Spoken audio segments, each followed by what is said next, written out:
it looks like it was always part of this house, but this detached garage was a custom build. Let's check out how it was done and what it cost.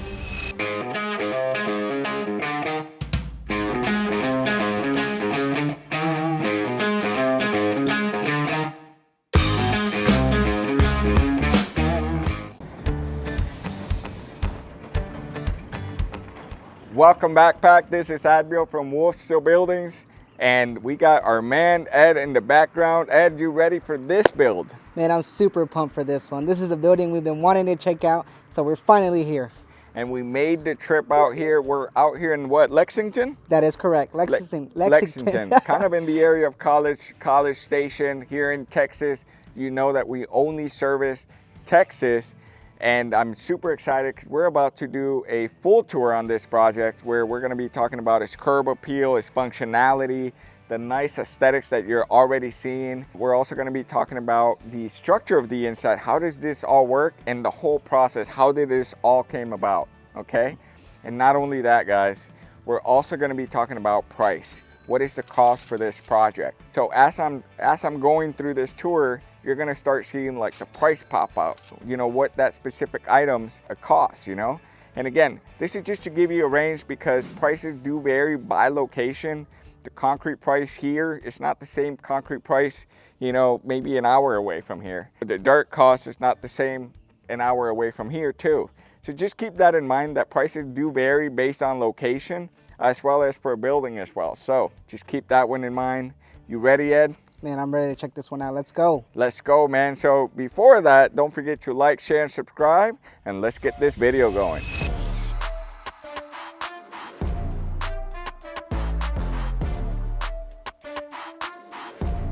Alrighty, Pack, before we get into the tour, let's talk about the start of this whole project. Okay, so our client found us on YouTube. So if you're watching right now and you're on the YouTube channel, this is exactly how our client found us. He was shopping around, you know, locally as well, and then he also saw that, hey, like on the YouTube, he got the experience. So I'm glad that our YouTube channel is serving a purpose, and that's what we're going to be doing today. We're going to be again doing this whole tour. But what started it all? Ed, did you see the design that came in the first place? Yes, I did see. I checked it out, and I noticed that it was, you know, it's completely different from what we have now. You know, completely different color as well. So talk to us about that, Evan. How was that? Yeah, so I think he had black marketing to help us out. This was the design he did on our website. So you can go on our website. You can design your structure, move your doors, windows, you know, add lean-tos, you know, all that. You just submit it, and that's where you can get a free estimate, right? But our client submitted it was like a 30 by 40 where the doors were on the side. So like a side entry garage, and then it had a lean-to in the back, but it was black. And then when we were just hanging out with him, and he mentioned, oh, that was just like a quick submission, but he went on a road trip. Yes. And he said that he saw a building similar to this with like a barn style, which is like a main structure, and you got the lean-tos. And he said he stopped, and then he drove back, he took a picture, and that's when I think he either resubmitted it or sent it to Andy, who is part of the Shadow Wolves. Congratulations, you guys helped their client make their dream come true. Shout out to the Shadow Wolves with Charlene and Andy. Yes. And so that's how he got the design of what we're looking at. And definitely he did the white, which matches beautifully with this new home that they just built here. Awesome. And then I guess going into the, you know, the building, the location, Abel, talk to us a little bit about the site as well, the site map. How was that?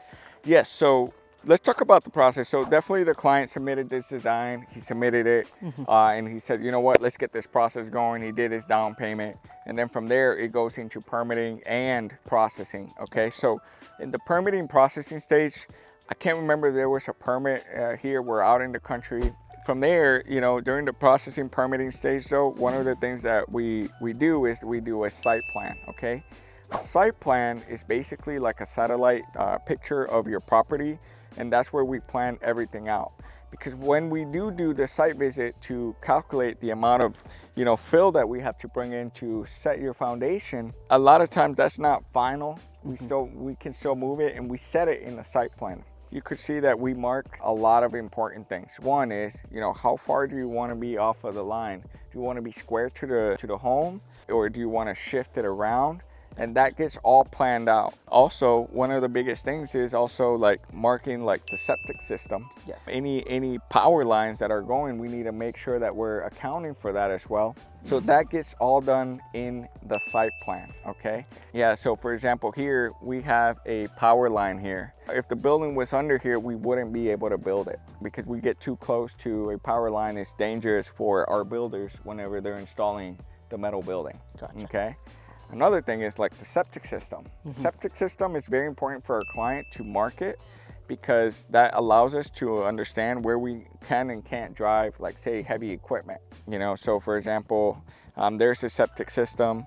Where the lines go is also really, really important, you know? So that's the whole point of the site plan. Gotcha. So as a client perspective, I have to call 811, or again, we handle that, right? So it's the client's responsibility to call 811 or even mark their septic system, their lines. But however, in our process, we call. So we call and we let you know. That's the beautiful part of what we do is we have a system, and so in part of our system we still call 811 and we still make sure that they come in and they usually leaving like small little flags. That's where different colors mark different types of lines. But the ones that 811 won't handle are like typically private lines, such as like sprinkler systems and like utility or like septic systems.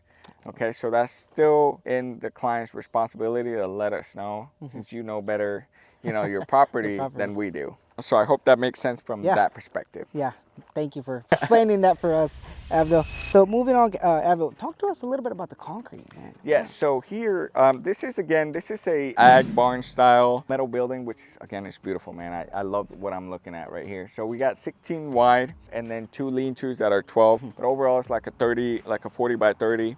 The minimum footing for this type of build is going to be a 12-inch footing, okay? Now, obviously, it's recommended to leave your foundation at least 4 inches above grade, of natural grade. Again, if you have any flooding, if you have any water pooling, you got 4 inches where your finished floor is still going to be up higher. And you can see it from the side how that's the minimum you can see. And if you walk this way, you can see it right here from the downspout, you know? So it's about 4 inches above grade. That's the same over there. And then from there, definitely your footers go deeper, you know, to make sure that we hit into undisturbed soil, okay? Because a lot of times we're bringing a lot of fill, whatever fill, we still got to do the footings deeper. But overall, we have internal cross beams. This is a 4-inch slab. Again, he only uses this as a garage. So he's got like his vehicles. Awesome. So talking about that, you know, I see that the sidewalk is on the side of the building. So he basically symmetrically wanted it placed there, right? Am I correct? He needed to make sure it was lined up, the building lined up towards his home, which he has like a nice porch, and you can see it with the drone footage and everything. Very lined up, and then from there he connected it with a nice sidewalk. Because again, this was his garage where he was going to be parking and then walking over, because in his home he doesn't have a garage. Wow. You know what I mean? This was his goal, to get a garage barn where he's got like a little workshop section you're about to see in the inside. But overall, this is the foundation. Again, it's about a 40 by 30, 1,200 square feet. A nice approach because the elevation still goes up here. If you're leaving it this high, you definitely need an approach, and you can see how elevated, again, to be able to drive nice and smooth.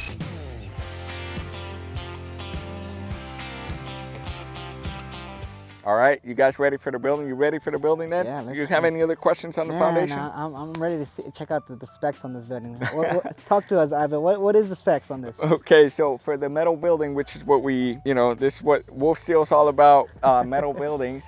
We got a 40 wide, full total width, and then we got 30 long, okay? The main structure is gonna be the center structure, and that's gonna be a 16 wide. And then the lean-tos are all 12 wide, okay? Overall, what we have is these lean-tos are connecting at the main structure, and this is what we call a step-down connection, okay? So basically, there's a little step-down. The main height of the main structure is 12 foot. It's connected at 11, and then from there, it's coming down to 9. Yes. 9 foot. That is correct, yeah. Okay, I memorized this. Memorized. So we got 9 foot there, and that's why you're seeing here, these are 9 by 8 overhead doors, which we're going to talk a little bit more about it. Now keep in mind the center structure is 16, right? And the lean-to is 12. When it comes to adding the lean-to, as far as like saving costs, if you keep it under from 12 and under, you're gonna get the best deal for it, because anything greater than a 12 foot as a lean-to, then we gotta do a double bar or a ladder type of style, which adds a little bit more cost because of a different engineering that needs to be done. I see. So anything under like a 12 foot, you're gonna get a really good deal when it comes down to a lean-to added onto a building. And again, this is a tubular building, so we're talking about a tubular design. For red iron, it's a lot different, okay? So a lot of these, when you're watching our videos, if I'm talking about tubular and cost saving options, whatever, most of the time it's really just for that type of style of building, okay? Yeah. Does that make sense, Ed? Makes perfect sense, yep. So on the roof, we have Galvalume, and then on the walls, we got white. First of all, it was really nice driving by because you can see the drone footage. The landscape's all green around here, and then we just got this white just popping out, which I haven't seen very common. No, not an all white like this. I know we had an ag barn back in was in Seguin. Oh yeah, yes. But that was the red iron. Yeah, it had the black doors, you know, and it really popped out. But this is all white, which is really beautiful. And then talking about the gutters and downspouts, Abel, talk to us about the benefits about having that, you know, that gutter system. Yes, so there's a lot of benefits. You get like a little bit more of an overhang. It definitely gives it a different aesthetic look to your metal building. I love the way it looks. Now, in the way we install gutters, we actually do something during the frame system where we add a fascia or a solid fascia where the gutters can mount, so that way we're not relying on the straps that are tying onto the sheet metal, and then throughout the years it just starts like, you know, pulling and creating holes, or ripping the sheet metal, sorry. And then definitely we got the downspouts controlling the water. This allows you to drain the water away. If we didn't have the gutters and downspouts, because we have a vertical roof, which is panels running from the peak to the side, we would have had a full trench here after all this rains we've been having. You would have seen whole erosion, and I call them trenches, just all the way alongside. But here you can control the water with the downspouts. So overall, I think it's a great addition. It's not that much on the price.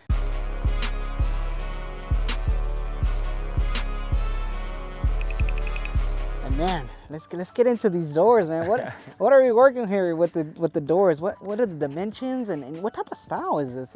Yes. So this is, again, these are all white, matching really well with the panels. Overhead doors. These are the long carriage design. Okay, so the long carriage design basically has this type of design style. I know we have also short carriage, which just means that the short means that the design is a little bit more and shorter. But this is long carriage.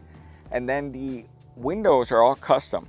Okay, so like there's many different custom windows you can select for overhead doors. That's the beauty of overhead doors, so customizable. We could put those windows up top, we could put them in this row, or we could have done it in this row. Okay, wow. If we wanted to, even on the ground, you know, maybe for if you have a pet, you know, so they can be guarding.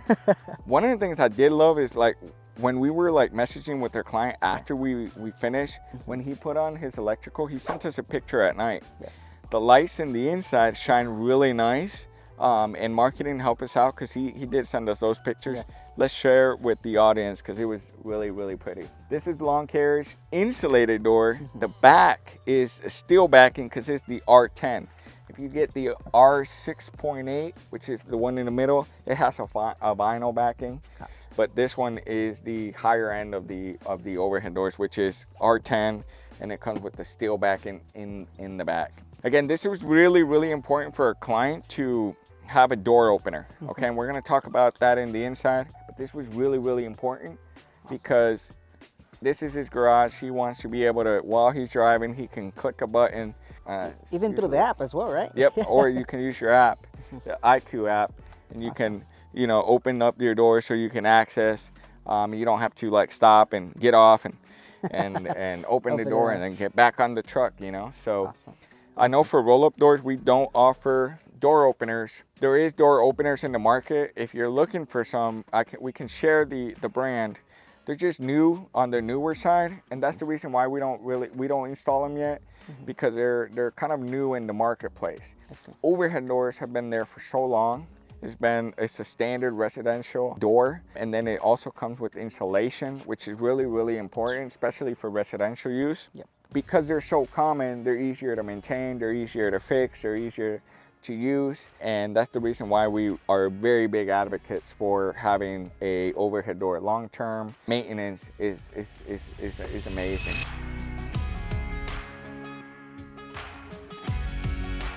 Look at the trims, man. Yes, that's exactly what I wanted to ask you. Yeah. Talk to us a little about the trim and design. What we have here is the U-trim. Am I correct, right? Yeah. So, you know, one of the things that I love about what we do is that we fabricate our own buildings. So this one definitely was fabricated in Weatherford. We're in July, entering August. This was built, I think, in February. Yes, around that time frame. Yeah. So I know we have a new trim system already for windows. Check out the video. But at that time, we had started the U trim with the J trim. The standard industry just uses like an L trim where you see a lot of screws. Here you see no screws. It's just nice and flush. And then the J trim flashes the water up front, which is really, really nice. This is a system that we borrowed from the red iron side, and we're changing it and definitely revamping the industry standard for tubular, because right here it just looks amazing. And then all our trims, and they're custom ordered. Yep. So there's no, I guess, obviously you can't see the screws, but there's no overlapping, anything like that, or. And the reason is because a lot of times, this is very common in our industry where like there are certain sizes of trims. The best way to cost savings in manufacturing in general is you're producing so many. So like say you're producing a bunch of 12-footers of trims. I see. You know, and then you stock them, you have them ready. When the order comes in, hey, it's white, okay, we need some white trims, just go and grab them, right? And so therefore, say, the height is right here, we're at 9, but the pieces are 8s. Then usually what you'll see in the industry is like you'll have an overlap where one trim is over the other. I see. But here you don't see that because we don't like that. It's just us, I guess. We just like to do things where they look nice and clean and aesthetically. So we custom order all our trims. Now, does that mean that we can, trims longer than like 22 or 20? We can't really do it longer than that, or else they start flexing too much. So that's kind of our max, what we can order custom. So if anything's longer than that, then we probably would have to have a seam at some point. Gotcha. You know what I mean? Alrighty. Which is one of the things that I do love about gutters is that on the trim that goes on the side, which is what we call a vertical trim, when you got something that long, and we're gonna have some seams, some overlaps, and you can see it under, right here. That overlap, you get covered by your gutters, because these are seamless gutters. So it's a seamless gutter system. It covers it, and now it makes the building even stand out even more. So one of the things I love about gutters. You can see he's got already his nice lights, electrical. You ready for the inside? You got any more questions about the aesthetics? Yeah, we basically outside? we touched on it all. I'm ready to go inside this building, check it out for sure. Beautiful. Let's go. Now this is again our steel door. You could feel a little bit of, it's a little, but it's because it's a nice suction, like a nice sealed. But over the years, obviously like anything, it just starts getting easier and easier and wearing down.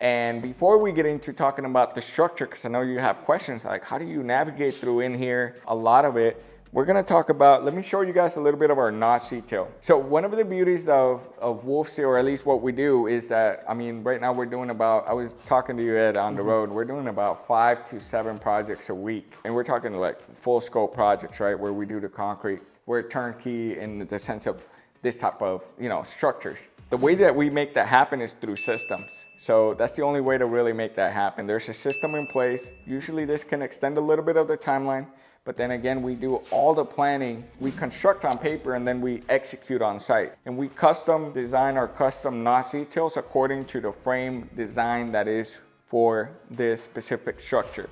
Red iron is different. So here, you can see here, no water is gonna be seeping in here because that's a #1 problem that I've seen in the industry is water seeping in through under the base rails, under your doors. This notch detail doesn't allow water to come in, and we got it on all our 3 doors. So it's just a beautiful, not just aesthetic, really, it's not really aesthetic, it's really to make sure it's functional. Another thing is the door openers as well. So, you know, if I'm a client and I want to run my electrical, where would I put those outlets? I know we put them right here on the side. Is that something that we do, right?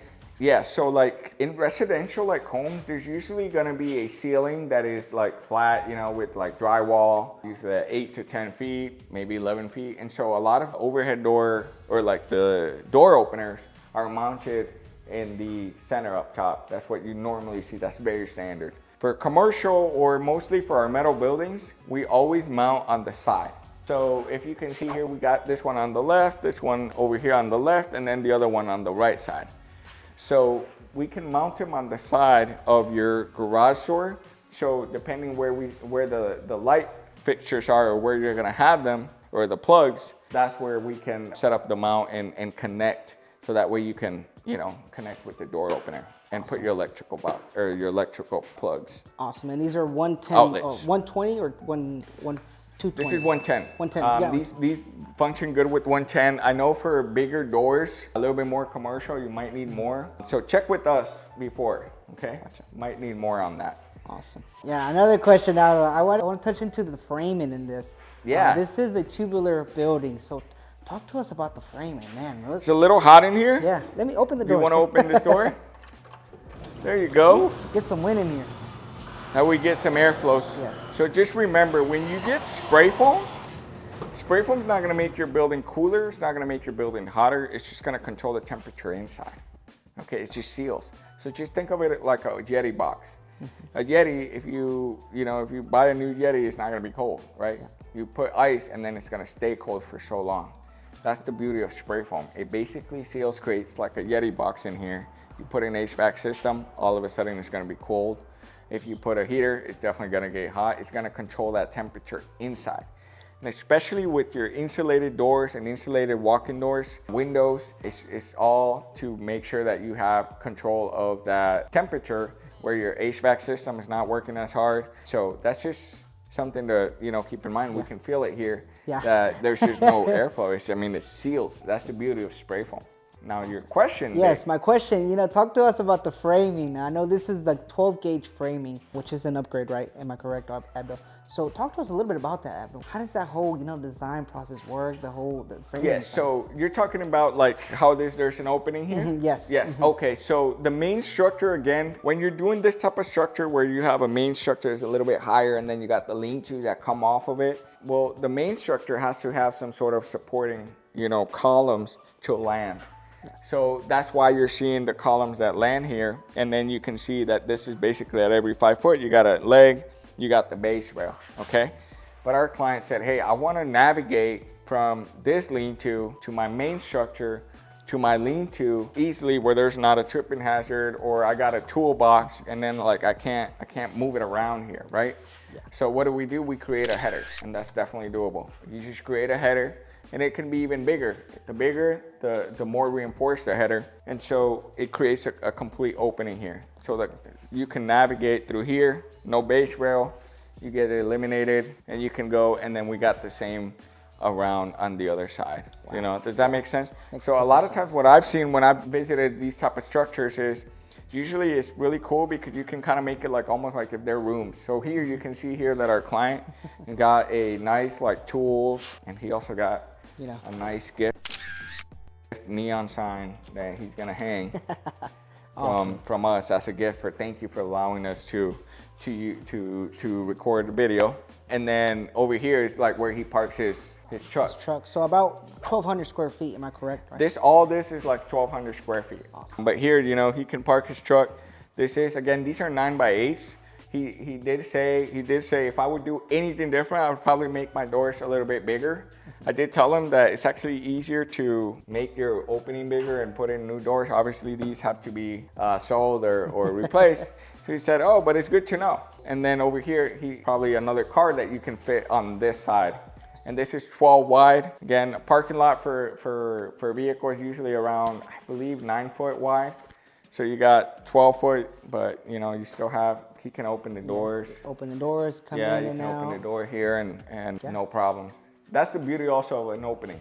Awesome. It allows you to not hit a post when you're opening your doors around here. I see. And it's enough space. Yeah, a really good amount of space for the 2 cars. You could probably put another car on the other side and you'd be fine. And I see he has some UFO lighting as well. So yeah, I was asking him about it. So he got a UFO light. So one of the things he was really proud of is how much lighting he gets in here. The only windows he has is his garage doors. He doesn't have any windows on the sides. So natural lighting, he only gets it from the garage doors, or unless he just opens them up, right? Get the breeze going. So he got a UFO lights on every about 10 foot.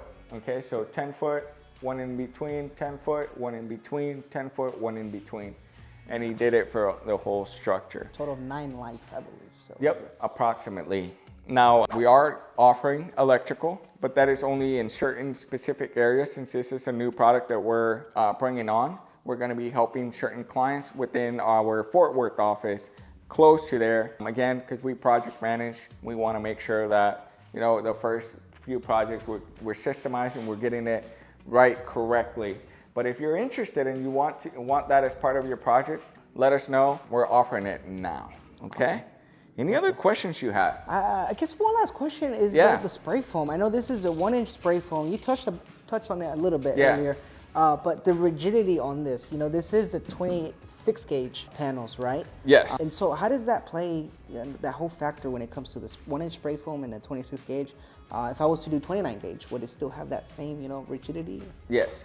So one of the beauties of spray foam is like it's a liquid form. You spray it on and then it gets hard and it gets hard and it gets really hard. You're always banging on them. I'm always banging on them. So I know the office makes fun of me for that. But yeah, it definitely gets hard and it bonds to the panels. If you have 29 gauge, you add spray foam, you're almost getting the strength of a 26 gauge. Does that make sense? Yes. But even then, like hail will still hit it and it could still dent it. You know what I mean? Now 26 gauge plus spray foam definitely adds even more strength to it. So it's just a matter of preference. One of the biggest upgrades that I know Jared and I, you know, we've had this debate, but I do agree with it, is instead of going horizontal, one of the biggest upgrades is to get a vertical, because now you got the girts as well, which gives it a lot more strength also to your panels, because you got more supports. I see. Alrighty. Man, overall, what do you think, Ed? Whew, it's a amazing building. I think the drive was definitely worth it. You know, just seeing the final build. Driving up here, I was in shock. I was like, man, this is a building. A building of my dreams for sure. Hey, that's awesome, bro. I'm glad you really like it. I mean, I've seen so many builds. The other day, a client said, hey, my building's probably the best building you've ever seen, right? Man, I've seen so many buildings already, like a ton of buildings already. I've actually, built these type of buildings before. I don't know if I remember a full white like this one, which is what I really love about it. It's just all white, so it's just beautiful, and it really pops out. Now, one thing, guys, did you guys enjoy where we, left the pricing showing up? If you did, leave us a comment. Let us know, because we want to make this channel better, where we're giving you guys value. So let us know in the comments. Now, there are certain things that we don't share that are probably not included in the pricing. Not necessarily that we don't share, it's just not included in the pricing. Leave them in the description. It's gonna mention those line items that weren't. But I hope that this gives you an idea for you, based on your building, of how you're building your dream garage. So yes, hope that answers. Yes, that does. And I think for the viewers that are keeping the total of that total price, that came in under, I believe, under 87,000. Yes, somewhere around there. Marketing helped us out, put that amount, but it looks like it came down around under 87K, and we're talking the turnkey. I mean, we're talking the building, we're talking the spray foam, we're talking the foundation, we're talking these overhead doors. Keep in mind, overhead doors are going to be 2 to 3 times the price of a roll-up door out in the marketplace. Just know that. That's a big difference maker, especially insulated like those. They are pricey, okay? But they're a great investment. I think they're great, and they also add a lot of value to what you're doing, because overhead doors really make the aesthetic a completely different game changer for your building. So I've heard, don't take my word, but I've heard that overhead doors add a lot of value to your property. That's just what I've heard. If you're a real estate agent, is that true? Is it not true? I don't know. Help us out. Awesome. Awesome. Yeah, amazing. Let's wrap it up. I mean, awesome, guys. Awesome. Well, thank you, Ed. Thank you again for helping me by asking me questions. I know you're asking questions that the audience wants to know, and that's beautiful about this, because it makes it a lot easier for me to really answer questions. Aside from that, don't forget to like, share, and subscribe. But aside from that, you excited for the next build? I'm excited for this one. Let's head back home, and we'll see you in the next one for sure. Let's go. What's up, Pack? Remember to stay up to date with everything that we're up to by checking out our social media. You can find us at WolfSteel Buildings for behind-the-scenes action. We share our latest projects, update on what the team is working on, and all the exciting progress happening in real time. Don't miss out on the action, and remember to give us a follow.